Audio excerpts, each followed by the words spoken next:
시청자 여러분 안녕하십니까? VOA 뉴스투데이 시작합니다. 미국 중앙정보국 CIA가 국가별 현황 보고서를 통해 북한은 미북, 남북 정상회담 이후에도 계속 탄도미사일을 개발해 오고 있으며 특히 단거리 탄도미사일뿐 아니라 대륙간 탄도미사일까지 보유하고 있다는 사실을 지적했습니다.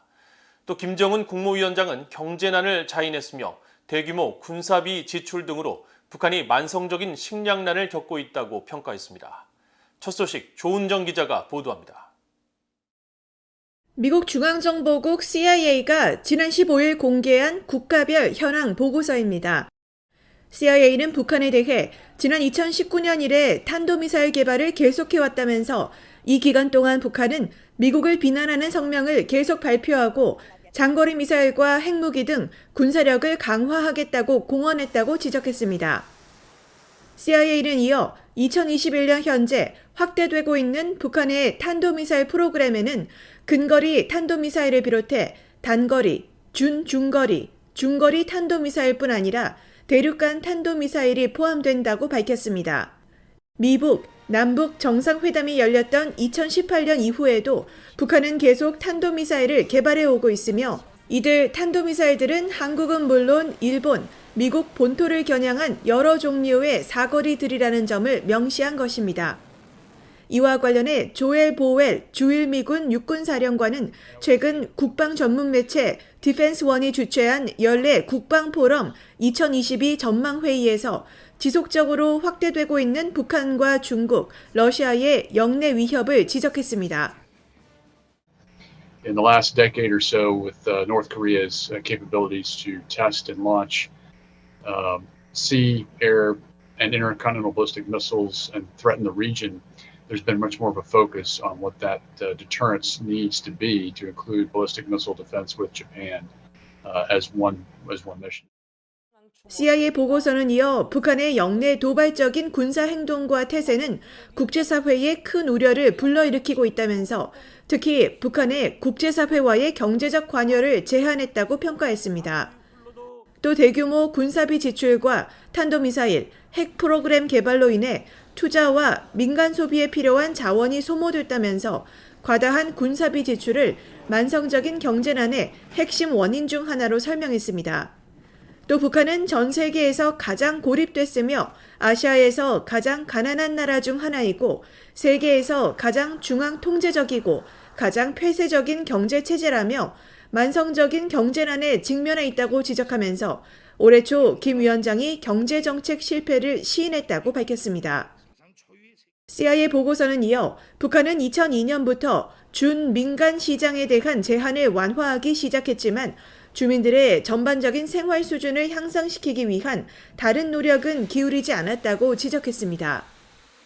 CIA는 북한 정권의 최우선 목표는 강력한 정치적 통제이며 이는 북한의 현 경제 체제에 대한 공식적인 변화를 억제할 수 있다고 밝혔습니다. VOA 뉴스 조은정입니다. 김정은 북한 국무위원장이 집권 후 10년간 모두 129차례 미사일 시험 발사를 통해 핵무기 개발과 체제 강화에만 몰두해 왔으며 경제 분야에서는 큰 실패를 기록하고 있다는 분석이 제기됐습니다. 미국의 민간 연구단체인 미국 외교협회 CFR은 최근 핵위협 방지구상 NTI의 분석 자료를 인용해 김 위원장이 집권한 2012년 이후 현재까지 모두 129차례 미사일 시험 발사를 해 선대인 김일성의 15차례, 김정일의 16차례에 비해 8배 이상 발사 시험을 많이 한 것으로 집계됐다고 밝혔습니다. 특히 미사일의 종류도 선대에서는 스커드와 은하, 노동미사일 등에 그친 반면 김정은 집권 이후에는 북극성과 무수단, 화성미사일 등 종류와 사거리가 매우 다양해졌다면서 김 위원장이 집권 이후 군사적 분야에서 큰 진전을 이루면서 핵무기 개발을 통한 체제 강화에 몰두하는 모습을 보였다고 평가했습니다.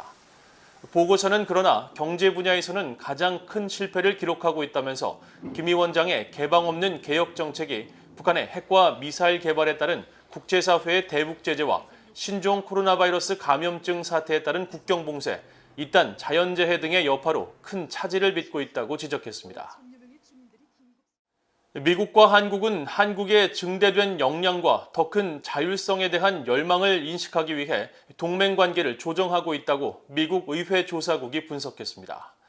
그러면서 미국과 한국이 추진 중인 전시작전 통제권 전환과 주한미군 기지 통합, 최근 양국의 미사일 지침 종료 결정을 대표적인 사례로 꼽았습니다. 이조은 기자가 보도합니다. 미국 의회 조사국은 최근 갱신한 미한 관계 보고서에서 두 나라의 안보 사항과 관련해 미국과 한국이 10년 넘게 준비하고 있는 전시작전 통제권 전환 작업을 동맹 조정의 대표적인 사례로 꼽았습니다. 전자권이 전환되면 전쟁 시 한국군 사령관이 미래 연합사령부의 전자권을 행사하게 되는데 한국이 연합군을 지휘하고 북한의 핵미사일 위협과 한반도 안보 환경에 대응할 수 있는 역량 향상 등 한국이 전자권을 수행할 수 있음을 입증하는 조건과 기준점을 설정했다고 강조했습니다. 이와 관련해 로이드 오스틴 미국 국방부 장관과 한국의 서우 국방장관은 지난 2일 서울에서 열린 미한 안보협의회에서 미래 연합군 사령부에 대한 한국의 전자권 행사 능력 평가를 내년에 시행하기로 합의한 바 있습니다. We also reaffirmed our shared assessment that the DPRK is continuing to advance its missile and weapons programs, which is increasingly destabilizing for regional security. The United States and the ROK remain committed to a diplomatic approach to the DPRK. But we also discuss measures to enhance our combined deterrence posture and to defend against the full range of threats. 의회 조사국은 또 주한미군의 기지 통합 움직임을 거론하며 부분적으로는 한국의 부지 반환을 위한 것이라고 밝혔습니다. 아울러 조 바이든 대통령과 한국 문재인 대통령이 지난 5월 정상회담에서 한국의 미사일 사거리와 중량을 제한했던 미사일 지침 종료 결정도 미한 동맹 조정의 한 예로 꼽았습니다. 미한 양국의 대북 정책 공조와 관련해선 북한 문제가 지배적인 전략적 관심사라고 강조했습니다. 특히 한국의 문재인 대통령은 군사 충돌을 막고 한반도의 평화 구축에 필수적인 북한과의 관여를 촉진해왔지만 북한에 대한 유엔과 미국의 제재는 한국의 남북협력 활동 능력을 심각하게 제한하고 있다고 지적했습니다.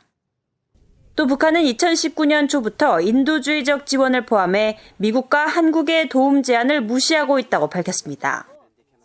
그러면서 문 대통령은 내년 5월 임기가 끝나는 상황에서 미북 남북 외교의 정체기에 대한 대응으로 북한이 협상 테이블로 오도록 하기 위한 인센티브로 한국 전쟁을 공식적으로 끝내는 선제적인 선언을 추진하고 있다고 평가했습니다.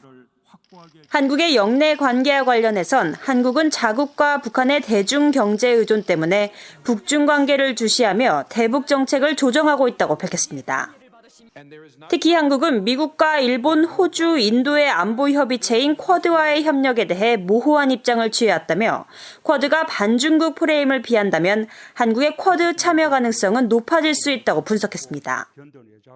보고서는 이어 전반적으로 한국은 아시아에서 미국의 가장 중요한 전략적 경제적 파트너라고 밝혔습니다. 그러면서 미한 양국 간 동맹은 미국이 동아시아와 전 세계에서 이익을 증진하는 데 도움이 되고 있다고 강조했습니다. BA 뉴스 이조은입니다. 중국의 세관 당국인 해관총서가 18일 공개한 11월 무역 통계 자료에 따르면 11월 북중 교역액은 4,130만 달러로 전달인 10월 북중 교역 4,182만 달러에 비해 1.2% 소폭 떨어진 것으로 나타났습니다. 북중 교역액은 지난 5월 346만 3천 달러로 급감한 이후 9월까지 4개월 연속 증가세를 보이다가 지난 10월부터 다시 감소세로 돌아섰는데 두 달 연속 북중 교역액 감소는 북한의 수입이 줄어든 영향이 큰 것으로 나타났습니다. 특히 북한의 11월 대중국 수입액은 3,470만 달러로 전달에 3,980만 달러에 비해 12.8% 떨어졌습니다. 한편 북한의 대중국 수출은 11월 660만 달러로 전달인 10월 200만 달러보다 3배 이상 증가했습니다. 북한 또는 중국 정부의 후원을 받는 해킹 조직이 인터넷 연결 공유 시스템인 ICS를 해킹해 전 세계 산업 현장과 군사 분야 정보를 탈취하려 한 정황을 포착했다고 국제 사이버 보안 기업이 밝혔습니다. 국제 사이버 보안 기업 카스퍼스키는 최근 보고서를 통해 지난달 10일 기준으로 올해 전 세계 195개 나라 3만 5천여 개 인터넷 연결 공유 시스템 ICS가 특정 단체에 의해 해킹 공격을 당했다면서 공격자들이 수도 매뉴스크립트라는 이름의 멀웨어를 유포해 군사 관련 연구 활동이나 산업에 침투하려 했다고 전했습니다.